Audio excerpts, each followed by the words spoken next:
Is corporate level strategy. So चलिए फटाफट से इसको स्टार्ट करेंगे। तो जो कॉर्पोरेट लेवल स्ट्रेटजी है, just let me check whether I am live और not. Okay, so yes I am live. तो चलिए सबसे पहले हम लोग चेक करेंगे कि कॉर्पोरेट लेवल स्ट्रेटजीज में हमको क्या क्या करना है। So classification of strategies, corporate level strategies.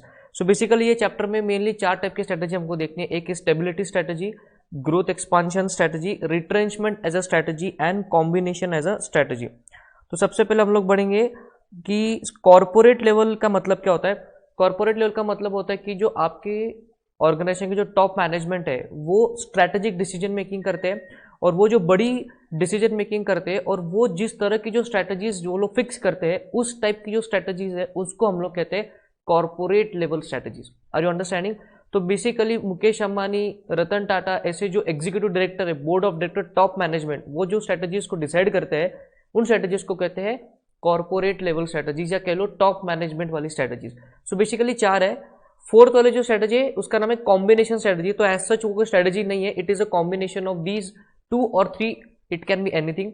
Stability strategy, growth expansion strategy, और फटाफट से रहेगी रिट्रेंचमेंट स्ट्रैटेजीज। अब क्योंकि ये एक रिवीजन का है तो मैं क्या करूंगा कि ज्यादा कॉन्सेप्चुअल एक्सप्लेनेशन यहाँ पे नहीं हो पाएगा, because we have to complete in the given period of time. मेरा हमेशा से ट्राई कि जब भी मैं लाइव रिवीजन लेता हूँ यूट्यूब पे, रिसेंटली आई स्टार्टेड सिंस सारे लोग घर में हैं, तो मैं सोचा कि यही एक बेस्ट पे आपके साथ उसको रिवाइज करने का। तो हम ट्राई करेंगे कि हर चैप्टर को 35 से 40 मिनट्स में फटाफट से उसको कंप्लीट करके आपके सामने हम लोग उसको रिवाइज करें। तो सबसे पहले फटाफट से बढ़ेंगे स्टेबिलिटी स्ट्रैटेजी पे। Now what do you understand by the term stability strategy? Stability strategy का मतलब है कि आपका बिजनेस या मैनेजमेंट, जो टॉप मैनेजमेंट है आपके बिजनेस की, वो ये सोचती है कि आपके बिजनेस जो है वो एक टॉप लेवल पे जा चुका है, एक स्टेबल बिजनेस है, आप कोई नया इन्वेस्टमेंट नहीं करते, कोई न्यू स्ट्रीम में आप नहीं जाते, उसको हम लोग बोलेंगे स्टेबिलिटी स्ट्रेटजी। कोई नया इन्वेस्टमेंट नहीं, कोई न्यू प्रोडक्ट नहीं, एग्जिस्टिंग प्रोडक्ट में आप लोगों को दोगे सर्विसेज। आप कोई बहुत ज्यादा नया इन्वेस्टमेंट नहीं करोगे, no new risk taking, only and only focusing on the existing products, existing markets. Are you understanding? ऐसी टाइप की स्ट्रेटजी को हम लोग क्या बोलते हैं? Stability strategy. ये स्ट्रेटजी तभी लगाए तो ऑर्गेनाइजेशन जब उसके पास बहुत सारा पैसा आ जाए और उसको ऐसा लग रहा है कि अब मुझे कुछ और करने की जरूरत नहीं है, अगर मैंने इतना जो मार्केट डेवलप किया अगर उसको भी मैंने मेंटेन किया, स्टिल उसका काम निकल जाता है। ऐसी वाली जो स्ट्रेटजी है उसको हम लोग क्या कहते हैं? Stability strategy. Are you understanding this right away? I guess कुछ स्टूडेंट जो है वो हमारे पास जुड़ चुके हैं। Hello Kedar sir. चलिए अभी हम लोग आगे बढ़ेंगे। राइट, सो स्टेबिलिटी स्ट्रेटजी में मेनली हमको कुछ आंसर्स करने हैं कि what are the characteristics of stability strategy and what are the major reasons of stability strategy. Right, characteristics मतलब एक स्टेबिलिटी स्ट्रेटजी में कौन कौन सी चीजें आती है। तो जैसे कि हमने डिस्कस किया, देखिए, the firm stage within the same business, there is no new product, no new investment. ये देखिए, सेम बिजनेस में रहती है। Stability does not involve redefinition of the business, मतलब अगर आप तक आज कोई XYZ का प्रोडक्ट बना रहे थे, आप सेम प्रोडक्ट बनाओगे। Right, let us take example of Microsoft. अगर माइक्रोसॉफ्ट सालों से विंडोज बना रहा है तो वो विंडोज ही बनाएगा। Are you understanding? But growth expansion strategy थोड़ा सा अलग होता है। स्टेबिलिटी स्ट्रेटजी में हम क्या करेंगे? एग्जिस्टिंग प्रोडक्ट में ही हम लोग रहेंगे, ठीक है, नया उसमें कुछ नहीं बनाएंगे, बस उसी प्रोडक्ट को इंप्रूव करते जाएंगे। जैसे विंडोज का जो वर्जन है वो चेंज होते रहता है, अपग्रेड होता है, बट विंडोज मेन बिजनेस से बाहर नहीं हो रहा है। सेफ्टी ओरिएंटेड स्ट्रेटजी, इसका मतलब क्योंकि हम लोग कुछ नया रिस्क लेते ही नहीं, नया इन्वेस्टमेंट हम लोग करते ही नहीं, तो ये एक सेफ्टी ओरिएंटेड स्ट्रेटजी है। कोई फ्रेश इन्वेस्टमेंट इसमें नहीं होती। कैरेक्टरिस्टिक्स तो पहले 4 पॉइंट कौन से? सेम बिजनेस में है, no new redefinition of the business, safety oriented strategy and no fresh investment. आगे, minor improvement in the product and packaging. मैंने आपको बताया कि विंडोज के वर्जन आते हैं तो सिर्फ minor improvement in the product and packaging of the existing product. Risk free strategy है, क्योंकि कोई नया इन्वेस्टमेंट है ही नहीं तो आपके लिए कोई भी रिस्क नहीं है। The growth objective of the employing this strategy is quite modest. Modest का मतलब है कि मुझे कोई दुनिया से लेना देना नहीं है, जितना कंपनी ने कमा लिया उसमें मैं खुश हूं। ऐसा वाला जो मॉडेस्ट मैनेजमेंट होता है, जिस कंपनी का मॉडेस्ट मैनेजमेंट है उस कंपनी में ऐसी स्ट्रैटेजी लगाई जाती है। तो सर जहां पे ग्रोथ एक्सपांशन होती है वो टाइप की जो मैनेजमेंट होती है कंपनी की, वो ऑप्टिमिस्टिक होती है, पॉजिटिविटी रखती है। यहाँ की जो मैनेजमेंट है ये मॉडेस्ट है, मतलब ज्यादा रिस्क नहीं लेना चाहती। तो ये कुछ कैरेक्टरिस्टिक्स है। तो लास्ट के 3 कौन से? Minor improvement in the product and packaging, कोई रिस्क नहीं ले रहा है, और उस कंपनी का जो मैनेजमेंट है वो कैसा है, मॉडेस्ट है। सो ये थे कुछ characteristics of your stability strategy. Next important answer कि स्टेबिलिटी स्ट्रेटजी को इस्तेमाल करने के क्या मेन रीजन है।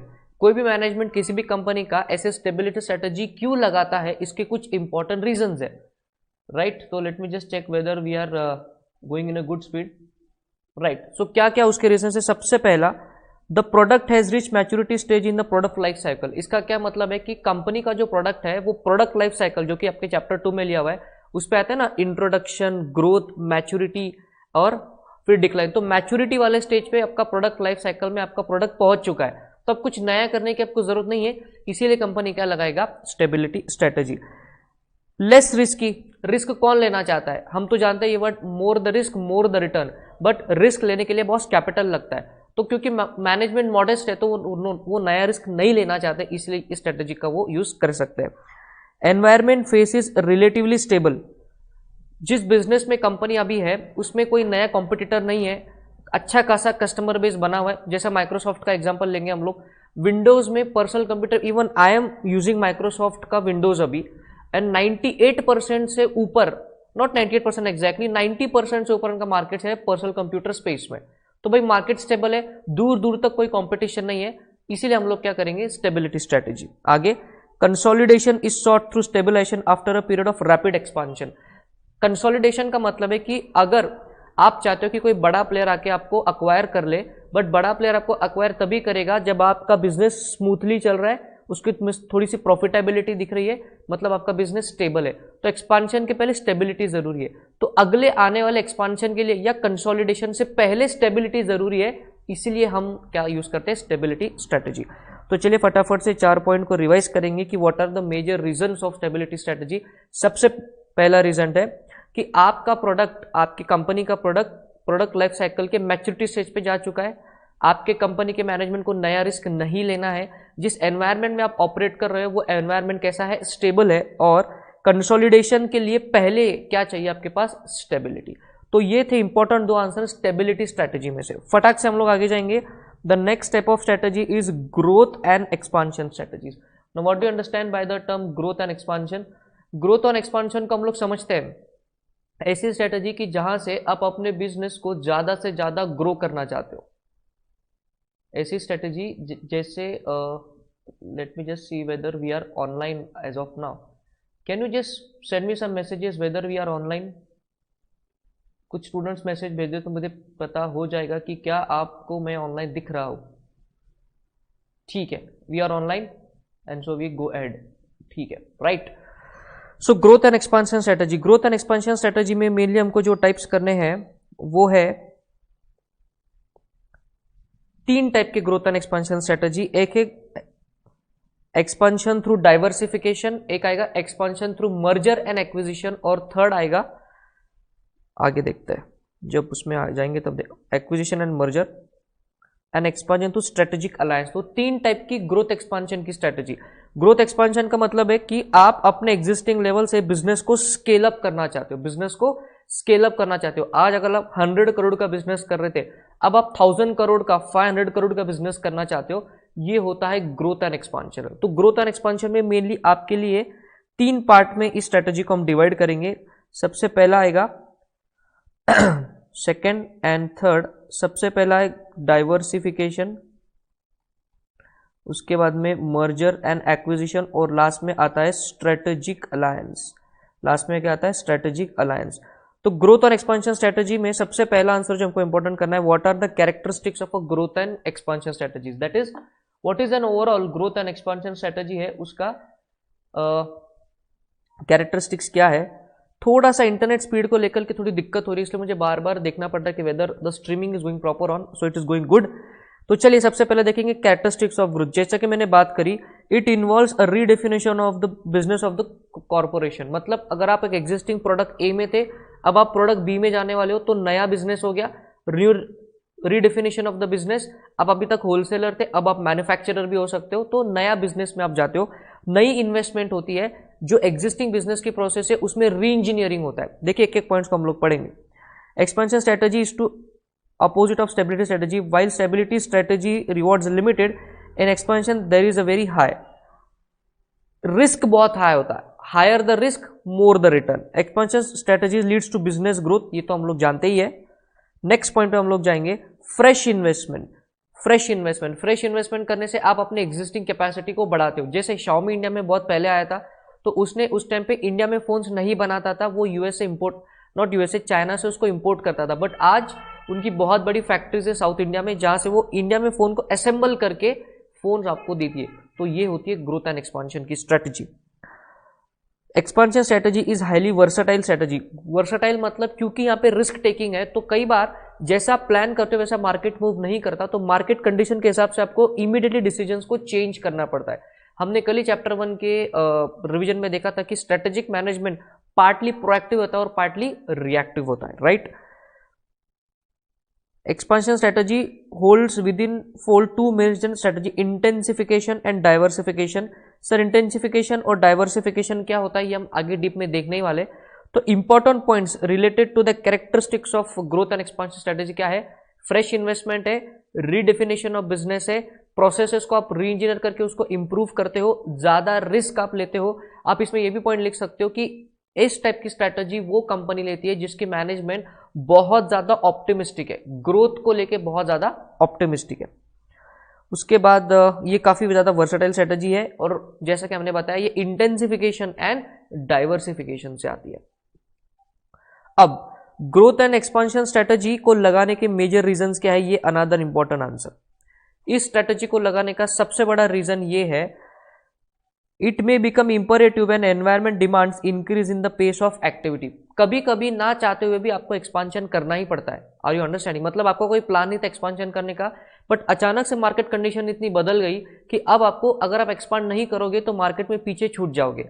जैसे कोरोना वायरस की वजह से डिजिटल क्लासेस अब बहुत ज्यादा आगे बढ़ने वाले, तो अगर कोई फैकल्टी डिजिटल पेस पे नहीं है तो अब वो भी डिजिटल हो जाएंगे। सो एक्सपांशन करना पड़ेगा। So that's why you employ this type of strategy. Next, strategies में feel more satisfied with the prospect of growth from expansion.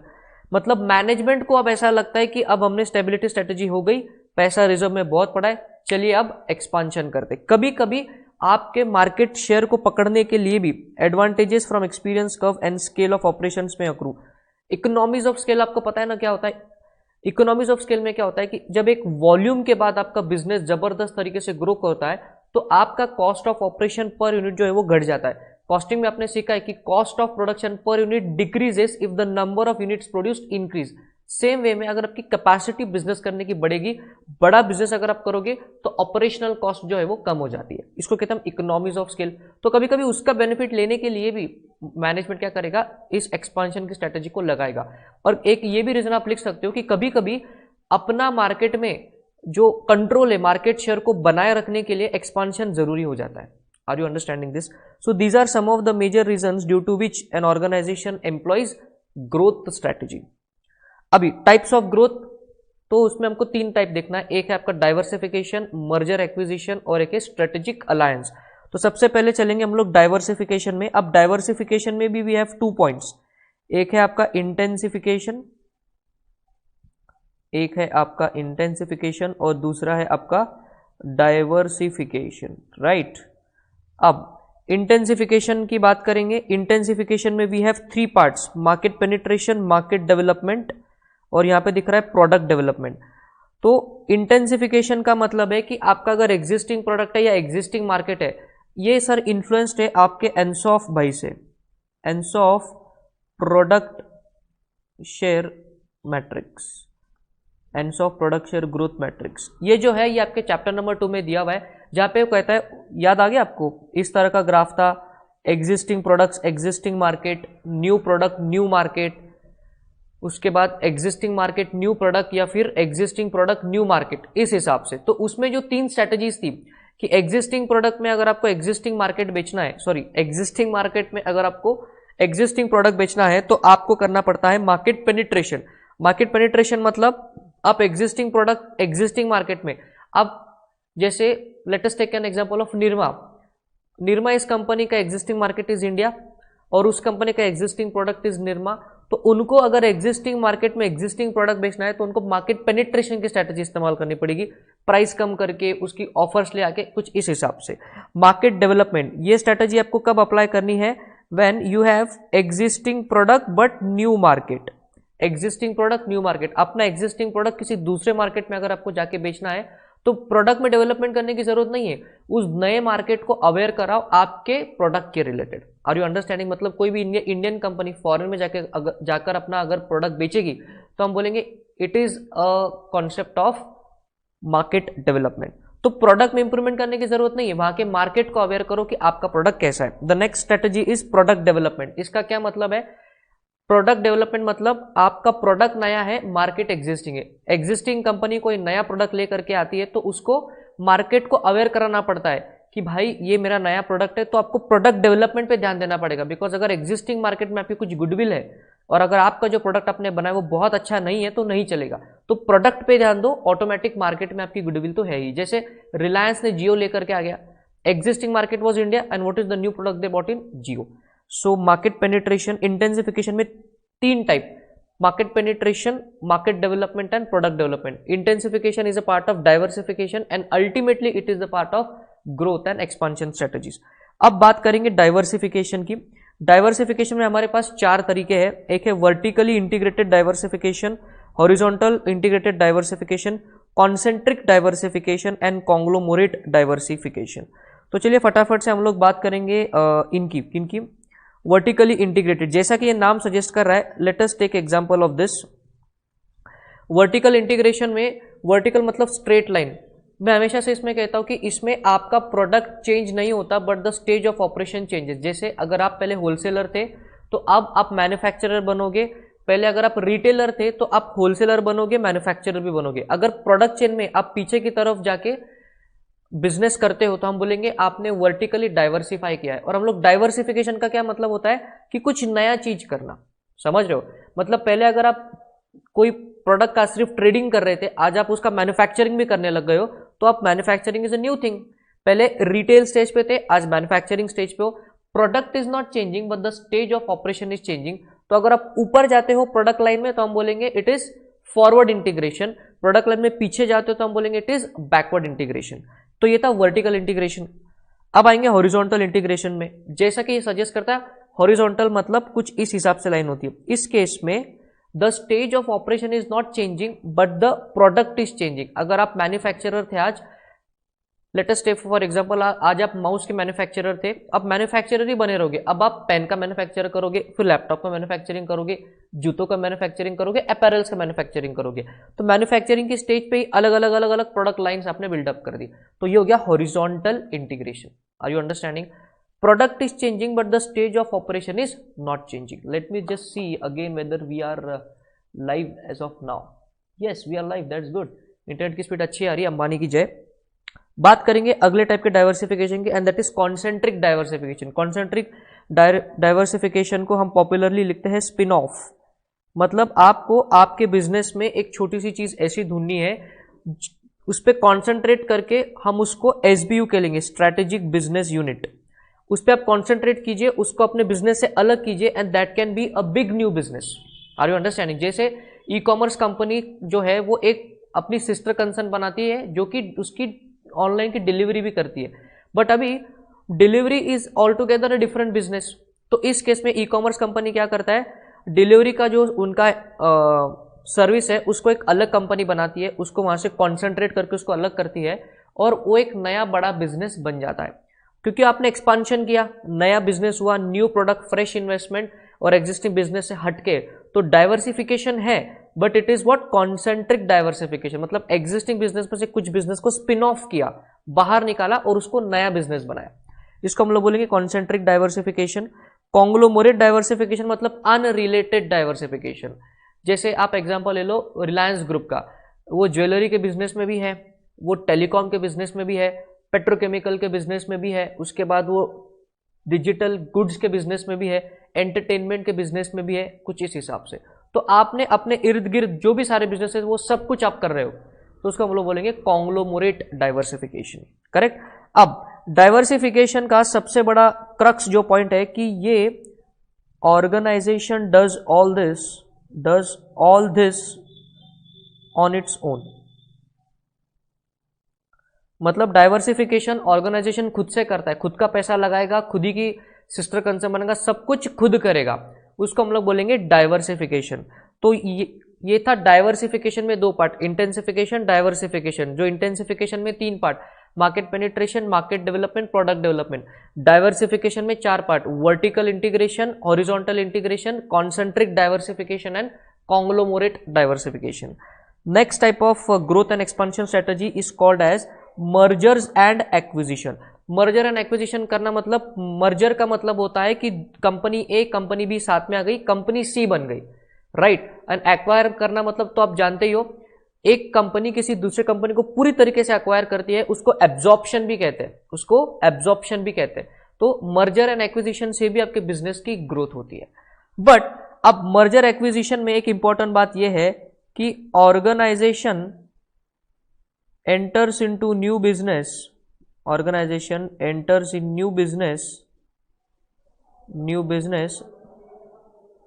by merger और acquisition।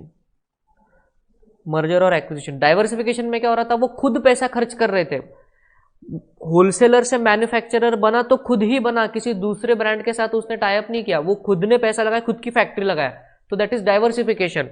वही अगर कोई होलसेलर मैन्युफैक्चरर बनता है तो खुद की फैक्ट्री नहीं लगाई, किसी दूसरे के एग्जिस्टिंग फैक्ट्री को उसने खरीद लिया, तो हम बोलेंगे it is a part of growth and expansion but under merger and acquisition. तो मर्जर एंड एक्विजिशन में भी वी हैव फोर पार्ट्स, वही अपने logic, vertical merger, horizontal merger, को जेनरिक मर्जर एंड कॉन्ग्लोमोरेट मर्जर। तो देखिए वर्टिकल और हॉरिजॉन्टल जो है उसका लॉजिक नहीं चेंज हो रहा है। वर्टिकल का मतलब होता है, बात इसकी करो वर्टिकल का मतलब होता है कि the product is not changing, the stage of operation is changing. Diversification में क्या हो रहा था, अगर आप होलसेलर से मैन्युफैक्चरर बन रहे हो तो खुद ही बनोगे, बट अगर आप मर्जर एक्विजिशन में होलसेलर से मैन्युफैक्चरर बनोगे तो होलसेलर जो है वो मैन्युफैक्चरर किसी दूसरे फैक्ट्री को अक्वायर कर लेगा, खुद फैक्ट्री नहीं लगाएगा, दूसरे को अक्वायर कर लेगा, इसीलिए वो मर्जर एक्विजिशन का वर्टिकल मर्जर होगा, राइट। और हॉरिजॉन्टल में भी logic is not changing, stage of operation is constant but the products are changing. मैंने एग्जांपल लिया था, आप माउस मैन्युफैक्चरर कर रहे थे, अब आप पेन मैन्युफैक्चरर करोगे, लैपटॉप मैन्युफैक्चरर करोगे, कैमरा मैन्युफैक्चरर करोगे, तो so that is called as manufacturing के स्टेज पे अलग अलग प्रोडक्ट्स को आप मैन्युफैक्चरर कर रहे हो। अब इसको आप मर्जर एंड एक्विजिशन में बोलोगे कैसे, अब जैसे ये जो माउस है ये लॉजिटेक का है, तो लॉजिटेक ने सोचा कि चलो लिनोवो के पेन्स लिनोवो कंपनी को अक्वायर कर लेंगे, तो हम लिनोवो का लैपटॉप भी बनाएंगे और लिनोवो का पेन भी बनाएंगे। तो क्या हो गया इसमें, लॉजिटेक ने लिनोवो को अक्वायर करके मैन्युफैक्चरिंग किया, है तो horizontal but it is under merger and acquisition. तो लॉजिक में कोई चेंज नहीं है, सिर्फ द वे ऑफ ऑपरेशन में चेंज है। को जेनेरिक में मैं बाद में आता हूं, कॉन्ग्लोमोरेट की बात करेंगे। कॉन्ग्लोमोरेट मैंने जो रिलायंस का एग्जांपल लिया था, दैट इज अंडर डाइवर्सिफिकेशन, सारा कुछ खुद ही किया, राइट। बट अगर आप एक ऐसा कॉन्ग्लोमोरेट बनाते हो, जैसे आप छोटा सा, जैसे स्नैपडील ने बनाया था, स्नैपडील ने क्या करा, फ्रीचार्ज को अक्वायर करा, exclusively.com को अक्वायर करा, राइट। उसके बाद उसने अलग अलग सेक्टर्स की अलग अलग वेबसाइट्स को, जैसे फाइनेंशियल सेक्टर की rupeepower.com को अक्वायर करा। तो आपने क्या करा, पूरा एक इकोसिस्टम बनाया उसी प्रोडक्ट उस एनवायरमेंट के रिलेटेड, बट दूसरों को अक्वायर करके, इसलिए हम बोलेंगे कॉन्ग्लोमोरेट है but under merger and acquisition. तो there is a thin line difference. और को जेनेरिक का मतलब है, देखिए, इन को जेनेरिक मर्जर टू और more merging organisations are associated in some way और the other related to the production process, business, market और बेसिक रिक्वायरमेंट टेक्नोलॉजीज। एक बहुत ही सिंपल सा एग्जांपल है, अगर आप लैपटॉप का मैन्युफैक्चरिंग करते हो तो मुझे बताइए, लैपटॉप के साथ चार्जर भी लगेगा, लैपटॉप के साथ माउस भी लगेगा, लैपटॉप के साथ कीबोर्ड भी लगेगा, और जहां पे लिखना है तो लैपटॉप के साथ पेन भी लगेगा, वेबकैम भी लगेगा। तो ये जो प्रोडक्ट है ये नॉर्मली साथ में इस्तेमाल होते हैं, ये को जेनेरिक प्रोडक्ट है। तो अगर let us take an example कि लिनोवो सिर्फ लैपटॉप मैन्युफैक्चर करता है, बाकी के एक्सेसरीज मैन्युफैक्चर वो नहीं करता, बट अब उसने सोचा कि चलो लैपटॉप तो हम लोग मैन्युफैक्चर करते ही है, बाकी की जो एक्सेसरी वाले छोटे छोटे जो बिजनेस है ना, उसको अक्वायर कर लेते हैं और उसको लिनोवो ब्रांड लगा देते हैं। तो अब लिनोवो लैपटॉप भी मैन्युफैक्चर कर रहा है, माउस भी कर रहा है, कीबोर्ड भी कर रहा है, लैपटॉप के रिलेटेड सारी चीजें but under the brand of Lenovo, तो हम बोलेंगे इसको को जेनेरिक। तो ऐसे प्रोडक्ट, ऐसे बिजनेसेज या ऐसे प्रोडक्ट का मर्जर करना जो नॉर्मली साथ में इस्तेमाल होते हैं। Are you understanding this? So these are the 4 types of mergers. कौन कौन से? Horizontal merger, vertical merger, congeneric merger and conglomerate merger. Are you understanding my dear friends? समझ में आ रहा है क्या? फटाफट से मुझे जवाब देने का ट्राई कीजिए। Okay, the streaming is going good. अब एक बात करेंगे expansion through strategic alliance. Strategic alliance का मतलब है हम साथ साथ है। स्ट्रेटेजिक अलायंस का मतलब है हम साथ साथ है, हम साथ साथ है। स्ट्रेटेजिक अलायंस में क्या होता है कि आप किसी दूसरे कंपनी के साथ मिलके कोई जॉइंट वेंचर का बिजनेस करते हो। किसी दूसरे कंपनी के साथ मिलकर आप एक जॉइंट वेंचर का बिजनेस करते हो। Let us take example of Tata Sky. Tata Sky, जैसा कि आप जानते हो, Tata is an Indian company और जो स्काई है वो यूएस का कंपनी है। तो टाटा स्काई, इन्होंने क्या करा, टाटा ने अपना होम ग्राउंड, मतलब जो टाटा इज फ्रॉम इंडिया और यूएस का कंपनी है आपका स्काई, तो स्काई के पास टेक्नोलॉजी है, टाटा के पास इंडिया के मार्केट की स्टडी है, तो दोनों ने साथ में मिलकर कॉमन प्रोडक्ट लॉन्च कर दिया, उसको हम लोग बोलेंगे टाटा स्काई। अब वो लोग सर ये तो मर्जर के जैसा लग रहा है। No, it is for a specific joint venture. Merger में क्या होता है, दोनों ही जो एंटिटीज है वो अपनी आइडेंटिटी खो देती है और एक नया एंटिटी जन्म में आता है। यहां पे स्काई कंपनी अपना बिजनेस यूएस में कर रहा है, टाटा अपना अलग बिजनेस इंडिया में कर रहा है, बट दोनों का एक कॉमन प्रोडक्ट कौन सा है? टाटा स्काई। तो ये Tata Sky is a very good example of strategic alliance, right. ऐसे बहुत सारे एग्जांपल है, PNG MetLife, Max New York life insurance, are you understanding, Bajaj Allianz, right. Bajaj Indian company, Allianz ये फॉरेन का कंपनी, दोनों ने मिलकर इंडिया में इंश्योरेंस का बिजनेस वो कर रहे हैं। तो स्ट्रेटेजिक अलायंस, स्ट्रेटेजिक अलायंस में कोई टाइप नहीं होता, स्ट्रेटेजिक अलायंस के होते हैं सिर्फ उसमें 2 आंसर है, advantages, disadvantages, advantages and disadvantages. अब एडवांटेजेस की बात करेंगे तो we have 4 types, organisational, economic, strategic and political. Advantages की मैं बात करूंगा। ऑर्गेनाइजेशनल मतलब क्या? Let us take an example, वही अपना टाटा स्काई वाला। टाटा को ऑर्गेनाइजेशन मतलब टाटा ट्रस्ट के लिए जाना जाता है, और स्काई जो है वो अपने टेक्नोलॉजी, डिजिटल ये डिश टीवी के टेक्नोलॉजी के लिए यूएस में बहुत ज्यादा एक फेमस ब्रांड है। तो दोनों ने मिलकर साथ में काम कर रहे हैं, इसलिए उनको ऑर्गेनाइजेशनल बेनिफिट मिलेगा। वो आपस में, स्काई कंपनी जो है वो टाटा को देगा टेक्निकल नो हाउ, और टाटा जो है वो उसको क्या देगा, इंडिया के लोगों का होम केस स्टडी की, इनको कैसा प्रोडक्ट पसंद है, इनमें क्या प्राइसिंग रखनी चाहिए। तो ऑर्गेनाइजेशनल आपका बेनिफिट मिलेगा, ज्यादा बिजनेस एक्सपांड करेगा, स्ट्रेटेजिक अलायंस। इकोनॉमिक बेनिफिट, अगर आपका बिजनेस बढ़ रहा है तो दोनों का कॉस्ट ऑफ ऑपरेशन कम होगा और फटाफट से रेवेन्यू बढ़ेगा। टाटा का ब्रांड इंडिया में पॉपुलर है, बट टाटा के पास टेक्निकल नो हाउ नहीं है। स्काई के पास टेक्नोलॉजी है, बट इंडिया में उसका कोई ब्रांड नहीं है, तो दोनों का साथ में आके दोनों का विन विन सिचुएशन हो रही है, इसको भी पैसा मिल रहा है, इसको भी पैसा मिल रहा है, राइट। जैसे Maruti Suzuki, strategic alliance, Hero Honda अब तो नहीं है बट पहले strategic alliance. Strategic benefit, rivals can join together to cooperate instead of compete. कभी कभी क्या होता है कि दुश्मन से भी आपको हाथ मिला लेना चाहिए ताकि आपका मार्केट शेयर जो है वो बढ़ जाए। तो कई बार कंपनीज क्या करती है कि साथ में मिलकर कोई बिजनेस करती है, तो इससे क्या होता है कि अगर आप झगड़ा करते रहोगे तो दोनों का मार्केट शेयर गिरेगा, अगर आप दोनों थोड़ी देर के लिए सुलह कर लोगे तो पूरा की पूरा मार्केट शेयर आप दोनों का ही होगा। तो ये होता है एक स्ट्रेटेजिक बेनिफिट, ना चाहते हुए भी बट बिजनेस के फायदे के लिए जो फायदा होता है उसको हम लोग बोलेंगे स्ट्रेटेजिक बेनिफिट। पॉलिटिकल, अब जैसे स्काई को इंडिया में बिजनेस करना था डिश टीवी का, तो कई बार आपको पॉलिटिकल सपोर्ट भी लगता है, बट स्काई तो है फिरंगी, उनको इंडिया में पॉलिटिक जो लोग हो सकता है उनको ना पहचाने, बट टाटा ग्रुप इंडिया में सदियों से है, तो उनका इंडियन पॉलिटिक्स में अच्छे कॉन्टैक्ट्स है, तो कई बार पॉलिटिकल बेनिफिट भी आपको हो जाता है, मतलब लाइसेंस मिलने में, आपका बिजनेस कमिटमेंट सर्टिफिकेट लेने में, बिजनेस के प्रोसीजर्स में फायदा आपको हो जाता है। So that is called as a political benefit. So strategic alliance के कुछ ये बेनिफिट क्या क्या, organisational, economic, strategic and political benefit. बात करेंगे डिसएडवांटेजेस की। स्ट्रेटेजिक अलायंस के पता है आपको सबसे बड़ी डिसएडवांटेजेस ये है, जिसका बहुत ही खूबसूरत सा एग्जांपल है हीरो होंडा। हीरो होंडा पहले एक ब्रांड था, अब वो अलग हो चुके हैं। इसका सबसे बड़ा डिसएडवांटेज ये होता है कि कई बार आपके मैनेजमेंट में डेडलॉक आता है, there is a difference of opinion, आपके बिजनेस में परसेंटेज शेयर को लेकर के दिक्कत होती है। हो सकता है कि होंडा बोलता हो कि टेक्नोलॉजी तो मेरी है ना, तो गाड़ी पे मेरा लोगो लगेगा। बट हो सकता है कि हीरो उसको ये बोलता हो कि ना ना ना, इंडिया की होम स्टडी तो मेरे को है, तो लोगो तो मेरा ही लगेगा। तो कई बार ऐसी छोटी मोटी चीजों से देयर में भी अ डिफरेंस ऑफ ओपिनियन। कई बार दोनों कंपनी के लोग जब साथ में काम करके, तो वो उनमें वो फ्रीक्वेंसी डेवलप नहीं हो पाती, राइट। कभी कभी कैपिटल इन्वेस्टमेंट को लेकर के भी उनमें झगड़े हो सकते हैं। तो स्ट्रेटेजिक अलायंस का ये एक डिसएडवांटेज है कि there may be a mismatch of culture, right, there may be a mismatch of culture.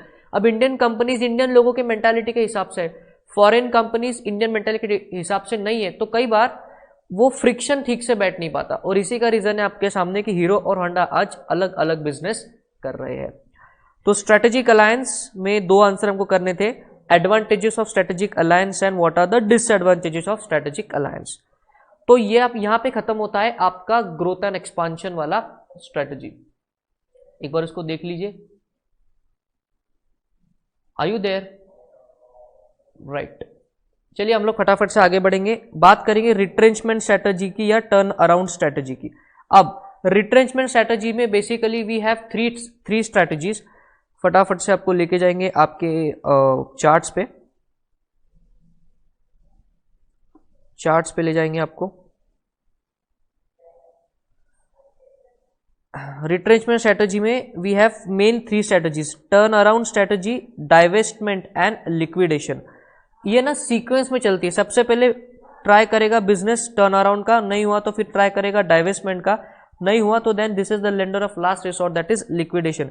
Basically retrenchment strategy का ये मतलब है कि तुमने स्टेबिलिटी अप्लाई करके देखा, बिजनेस का कुछ नहीं हो रहा, तुमने ग्रोथ एक्सपांशन करके देखा, बिजनेस का कुछ नहीं हो रहा, बिजनेस कंटिन्यूसली लॉसेस में जा रहा है, निगेटिव कैश फ्लो आपके कंपनी में हो रहा है, कोई भी नया इन्वेस्टमेंट कर रहे हो, आपके पास कैश क्रंच का सिचुएशन आ रहा है। तो ऐसे टाइम पे आप क्या करते हो, अपने ऑपरेशंस का जो स्केल है उसको कट डाउन करते हो, एम्प्लॉयज को आप ले ऑफ करते हो। ऐसी जब आप चीजें करते हो तो हम बोलेंगे आप जिस स्ट्रैटेजी को लगा रहे हो उसका क्या नाम है, रिट्रेंचमेंट।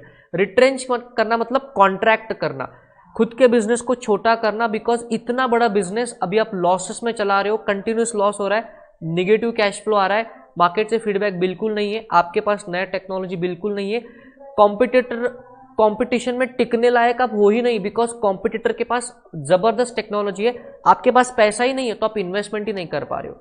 ये जो चीजें अगर आपके ऑर्गेनाइजेशन में हो रही है, इसी का मतलब आपको क्या कर लेना चाहिए, रिट्रेंचमेंट का स्ट्रेटेजी लगा लेना चाहिए। तो रिट्रेंचमेंट स्ट्रेटेजी में सबसे पहली स्ट्रेटेजी जो आ रही है that is called as turnaround strategy. देखिए जब भी कोई बिजनेस बुरे समय में जाता है, जब भी कोई कंपनी सिक कंपनी बनती है, तो सबसे पहले वो ट्राई करेगी ना कि अपने एग्जिस्टिंग बिजनेस को किसी तरह प्रॉफिटेबल में बनाओ। पहले दिन लॉस होने पे कोई अपनी दुकान बंद नहीं करता, वो ट्राई करता है, कुछ समय तक वो रुका रहता है, नया नया चीजें ट्राई करते रहता है ताकि कैसे तो एग्जिस्टिंग बिजनेस प्रॉफिट बिजनेस बन जाए। So that part is called as turnaround strategy.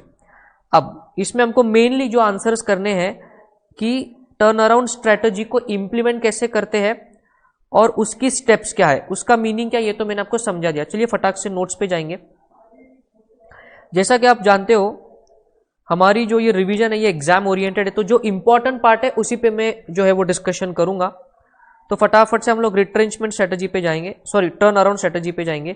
Danger signals की बात करेंगे। इसका क्या मतलब है, डेंजर सिग्नल का ये मतलब है कि ऐसी कुछ अनहोनियां आपके अगर कंपनी ऑर्गेनाइजेशन में हो रही है तो ये आपके लिए एक इंटीमेशन है, डायरेक्शन है कि भैया जागो, ग्राहक जागो, आपके कंपनी में आपको लगाना चाहिए टर्न अराउंड स्ट्रेटेजीज। वो भयानक चीजें क्या है, परसिस्टेंट नेगेटिव कैश फ्लो बात करी मैंने, अनकम्पिटेटिव प्रोडक्ट और services, declining market share continuously आपका डिक्रीज हो रहा है, deterioration in the physical facilities, आपके पास मेंटेनेंस के लिए पैसा ही नहीं है तो आपके एग्जिस्टिंग एसेट्स क्या हो रही है, डिटोरिएट हो रही है, ओवर स्टाफिंग, कैपेसिटी से ज्यादा एम्प्लॉयज को लगा लिया बट उतना धंधा ही नहीं है, तो सैलरी ही बहुत ज्यादा जा रही है, उतना रेवेन्यू आ ही नहीं रहा है, और मिसमैनेजमेंट हो रही है, डिसीजन मेकिंग प्रॉपर नहीं हो रही है। ये भयानक चीजें अगर आपके ऑर्गेनाइजेशन में हो रही है, ये इसी बात को दर्शाती है कि बेटा अब आपको क्या लगा लेना चाहिए, टर्न अराउंड स्ट्रेटेजीज। सबसे इंपॉर्टेंट आंसर यहां पे जो हमको फटाफट से रिवाइज करना है कि कैसे एक ऑर्गेनाइजेशन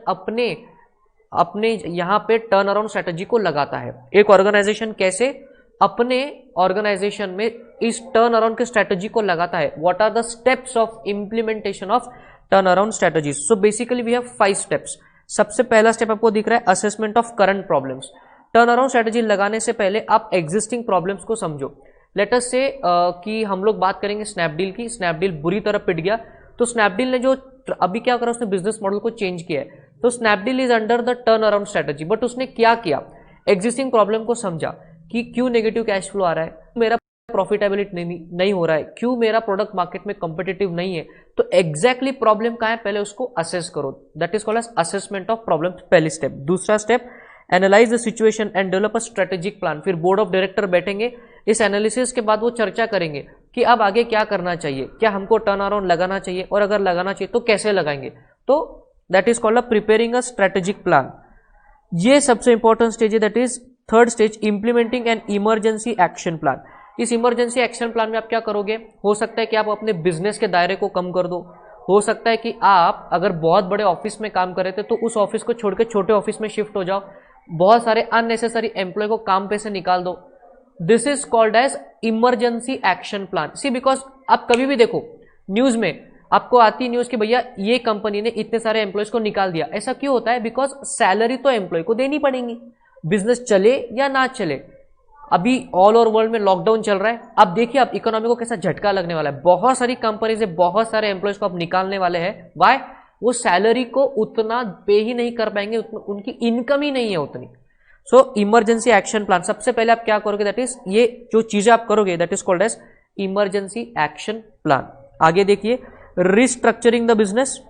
रिस्ट्रक्चरिंग का मतलब होता है कि कई बार आप अपने बिजनेस मॉडल को ही चेंज करोगे, कई बार आप अपने प्रोडक्ट को ही चेंज करोगे, कई बार आप अपने स्टेज ऑफ ऑपरेशन को ही चेंज करोगे। जैसे स्नैपडील का example, Snapdeal e commerce company था, प्रॉपर एफएमसीजी प्रोडक्ट, सारे प्रोडक्ट्स को बेचता था अपने प्लेटफॉर्म से। अब स्नैपडील वहां से धीरे धीरे ग्रुप ऑन मॉडल पे शिफ्ट हो रहा है, स्नैपडील वहां से धीरे धीरे ग्रुप ऑन मॉडल पे शिफ्ट हो रहा है। तो अपने बिजनेस को रिस्ट्रक्चर करना नए आने वाले टाइम्स के हिसाब से। और लास्ट में क्या दिख रहा है, रिटर्निंग टू नॉर्मल। एक बार आपने फिक्स कर लिया कि अब आपको कौन से बिजनेस मॉडल पे काम करना है, then you try to return back to normal. फिर धीरे धीरे करके आप अपना बिजनेस नॉर्मल पे लेने आने का ट्राई कीजिए। तो एक turn around strategy, profit existing loss making business को प्रॉफिट में लाने के लिए जो स्ट्रेटजी लगाते हो उसका नाम है टर्न अराउंड स्ट्रेटजी। उसके लिए जो स्टेप्स आप लगाते हो वो 5 स्टेप। सबसे पहले कौन सी, ये बड़ा इंपॉर्टेंट आंसर है, इसमें 50-60 लाख स्टार डाल देना। एग्जाम में कई बार आईसीआई का फेवरेट क्वेश्चन है। सबसे पहला, assessment of current problem, analyse the situation, develop a strategic plan, implementation of a emergency action plan. उसके बाद क्या आ रहा है, रिस्ट्रक्चरिंग ऑफ द बिजनेस, और लास्ट में क्या दिख रहा है आपको, returning to normal. Are you understanding my dear friends, very good. अब टर्न अराउंड स्ट्रेटजी करके भी आपके बिजनेस में कोई बदलाव नहीं आया, अभी भी आप लॉस मेकिंग चल रहे हो, तो ऐसे टाइम पे जो दूसरा ऑप्शन आपके पास बचता है that is called as divestment strategy. इसका नाम सजेस्ट कर रहा है डाइवेस्टमेंट, मतलब अपने इन्वेस्टमेंट को डाइवर्सिफाई करना, लॉस मेकिंग प्रोडक्ट से पैसा निकाल के प्रॉफिट मेकिंग प्रोडक्ट में पैसे को इन्वेस्ट करना, इसको हम बोलेंगे डाइवेस्टमेंट स्ट्रेटजी। ये स्ट्रेटजी तभी काम करती है जब आपके पास एक से ज्यादा बिजनेस लाइन हो, आपके पास एक से ज्यादा प्रोडक्ट लाइन हो, और कोई एक प्रोडक्ट लॉस कर रहा है, उसमें से इन्वेस्टमेंट निकालो, किसी दूसरे प्रॉफिटेबल बिजनेस में उसको डालिए। हम लोग एग्जांपल लेंगे गूगल का, राइट। गूगल ने भी अपना एक सोशल मीडिया स्टार्ट किया था जिसका नाम था ऑर्कुट। ऑर्कुट चला नहीं बिकॉज फेसबुक ट्विटर ने बहुत ज्यादा कंपटीशन दे दिया, तो गूगल ने वहां से पैसा निकाल लिया और उसने गूगल प्लस यूट्यूब और जीमेल इसमें पैसा लगा दिया because that is more profitable. तो ऑर्कुट को बंद करना, पैसा वहां से निकालना और दूसरी जगह लगाना is called as divestment strategy. Turnaround से काम नहीं चल रहा तो दूसरा ऑप्शन आपके पास क्या है, डाइवेस्टमेंट। डाइवेस्टमेंट तभी काम करेगा जब आपके पास दूसरा प्रॉफिटेबल बिजनेस हो। अगर डाइवेस्टमेंट से भी काम नहीं चला तो तीसरा जो बिजनेस आपके पास बचता है, last option, that is called as, भाई दुकान बंद करके घर चले जाओ बेटा, तुमसे ना हो पाएगा, that is called as liquidation strategy. तो अगर टर्न अराउंड स्ट्रेटजी से भी आपका काम नहीं हुआ, डाइवेस्टमेंट आप करना चाहते थे बट कोई दूसरा आपके पास प्रॉफिटेबल बिजनेस सेगमेंट या प्रॉफिटेबल प्रोडक्ट नहीं था, उस केस में आपके पास एक ही ऑप्शन बचता है, that rather than running behind loss making products, दुकान बंद कर दो, बिजनेस को यहीं ठप कर दो, that is called as liquidation strategy, that is called as liquidation strategy. तो रिट्रेंचमेंट में 3 मेन स्ट्रेटजीज। सबसे पहला, बिजनेस ट्राई करेगा टर्न अराउंड, वो नहीं काम किया तो क्या ट्राई करेगा, डाइवेस्टमेंट। डाइवेस्टमेंट कब काम करेगा? जब एक दूसरा प्रॉफिटेबल आपके पास बिजनेस है। डाइवेस्टमेंट से भी काम नहीं हो तो आप क्या करोगे? जयराम जी की पूरा बिजनेस को बंद करोगे, दैट इज हम लोग बोलेंगे लिक्विडेशन स्ट्रेटेजी। तो अगर रिट्रेंचमेंट की बात करें तो उसमें इंपॉर्टेंट आंसर कौन कौन से? रिट्रेंचमेंट स्ट्रेटेजी के कैरेक्टरिस्टिक्स क्या क्या है, क्या क्या कैरेक्टरिस्टिक्स है, या फिर डेंजर सिग्नल्स क्या है? निगेटिव कैश फ्लो, उसके बाद आपका प्रोडक्ट या आपकी सर्विस अनकम्पिटिटिव है, कॉम्पिटिशन में आप टिक ही नहीं सकते, बराबर। चलिए एक बार उसको रिवाइज करेंगे जो डेंजर सिग्नल्स थे। स्टाफिंग ओवर ज्यादा हो गया, आपका मार्केट शेयर कंटिन्यूसली गिर रहा है, ये अगर चीजें आपके बिजनेस में हो रही है, it is an indication that you should go for retrenchment strategy. आ रहा है समझ में प्रॉपरली? सी देखिए, ये कोई रेगुलर क्लास नहीं है, रेगुलर क्लास में तो मैं इससे ज्यादा कई ज्यादा एग्जांपल्स देता हूं, उससे पूरी क्रिस्टल क्लैरिटी होती है कॉन्सेप्ट की, but we are on to a revision mode. तो रिवीजन मोड में मैं क्या करता हूं कि सिर्फ छोटा सा एग्जांपल आपको देता हूं, उस कॉन्सेप्ट को समझाने के लिए मेजर फोकस होता है उस कंटेंट को रिवाइज करना, राइट। अब इस चैप्टर की जो लास्ट टाइप की स्ट्रेटेजी है उसका हम लोग बात करेंगे, and that is called as combination strategy. Combination strategy जैसा कि नाम सजेस्ट कर रहा है, हमारे पास तीन स्ट्रेटेजीज है, एक है स्टेबिलिटी, एक है ग्रोथ एंड एक्सपांशन, और तीसरी है रिट्रेंचमेंट। तो कॉम्बिनेशन का मतलब है इनमें से कोई भी साथ में इस्तेमाल करना, परम्यूटेशन कॉम्बिनेशन में, परम्यूटेशन कॉम्बिनेशन में। जैसे मैंने गूगल का एग्जांपल लिया, गूगल ने ऑर्कुट में से पैसा निकाल के यूट्यूब में लगाया, सो वो हो गया रिट्रेंचमेंट स्ट्रेटेजी का डाइवेस्टमेंट। बट यूट्यूब में नया इन्वेस्टमेंट किया, यूट्यूब को इंडिया में इतना पॉपुलर किया, तो वो हो गया growth and expansion. Are you understanding this?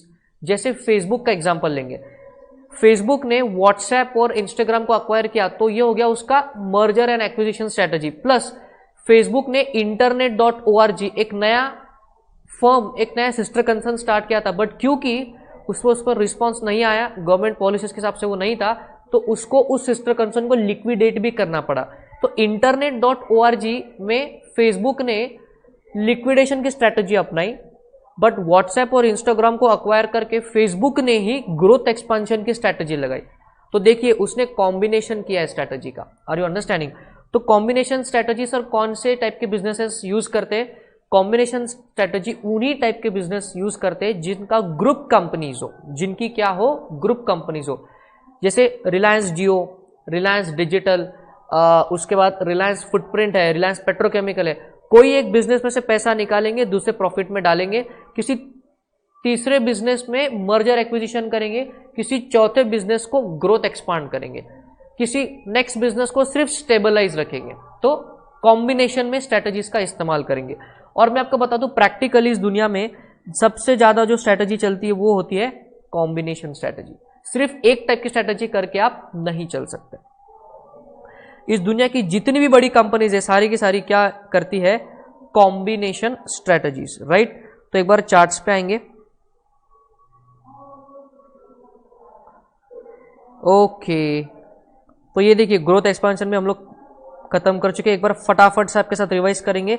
Corporate strategy में तीन टाइप की स्ट्रेटजी आती है, स्टेबिलिटी, ग्रोथ एक्सपांशन और रिट्रेंचमेंट स्ट्रेटजी। स्टेबिलिटी स्ट्रेटजी में मतलब क्या कि आपको एग्जिस्टिंग प्रोडक्ट में, मतलब एग्जिस्टिंग प्रोडक्ट ही बनाना है, नया इन्वेस्टमेंट नहीं करना है, उसी प्रोडक्ट में आपको इंप्रूवमेंट करनी है। उसमें दो इंपॉर्टेंट आंसर थे, characteristics of stability strategy and what are the major reasons of stability strategy. Characteristics क्या क्या थे? एक बार just let me see whether we are streaming it live properly. Very good, it's going great today. अच्छा internet का speed मिल रहा है आज। कैरेक्टरिस्टिक्स ऑफ स्टेबिलिटी स्ट्रेटजी में क्या आ रहा था? No new investment in the business, the organisation stage within the same business, नया रिस्क आप नहीं ले रहे हो, आपकी मैनेजमेंट मॉडेस्ट है। ये कुछ एग्जांपल्स है। मेजर रीजंस क्या है? आपका प्रोडक्ट मैच्योरिटी स्टेज पे है, आपके ऑर्गेनाइजेशन के मैनेजमेंट को लग रहा है कि स्टेबिलिटी ही ठीक है, आप जिस एनवायरनमेंट में काम कर रहे हो वो एनवायरनमेंट भी स्टेबल है, आपको किसी के साथ कंसोलिडेट होना है, उसके लिए पहले स्टेबल होना जरूरी है। तो ये थे major reasons of stability strategy. The next one was growth and expansion. Growth and expansion में हमारे पास थे तीन types, diversification, merger acquisition and strategic alliance. Diversification में हमारे पास थे दो टाइप, इंटेंसिफिकेशन, डाइवर्सिफिकेशन।